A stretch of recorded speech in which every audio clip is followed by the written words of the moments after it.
தமிழக காங்கிரஸ் கட்சியில் விரைவில் நிர்வாகிகள் மாற்றம் இருக்கும் என தமிழ்நாடு காங்கிரஸ் கமிட்டி தலைவர் திருநாவுக்கரசர் தெரிவித்துள்ளார். சென்னை விமான நிலையத்தில் செய்தியாளர்களிடம் பேசிய அவர், கட்சியின் நிர்வாகம் தொடர்பாக காங்கிரஸ் துணைத் தலைவர் ராகுல் காந்தியை டெல்லியில் இன்று சந்திக்க உள்ளதாக கூறினார். தமிழகத்தில் ஜல்லிக்கட்டு போட்டியை நடத்த மத்திய அரசு உரிய நடவடிக்கை எடுக்க வேண்டும் என திருநாவுக்கரசர் வலியுறுத்தினார்.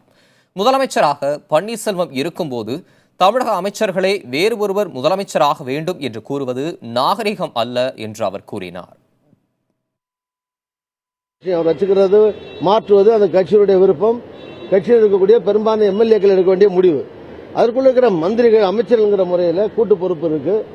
ஒரு முதலமைச்சர் கீழே இருந்து பணியாற்றி கொண்டிருக்கிற அமைச்சர்கள் இருக்கிற அமைச்சர்கள் தனித்தனியா தொலைக்காட்சிகளில் போய் பன்னீர்செல்வம் மாற்றணும்னு சொல்றது விதிகளின்படியும் சரி, ஜனநாயக முறையின்படியும் சரி, அது சரியான பண்பாடான காரியமாக, நாகரீகமான காரியமாக நான் கருதவில்லை.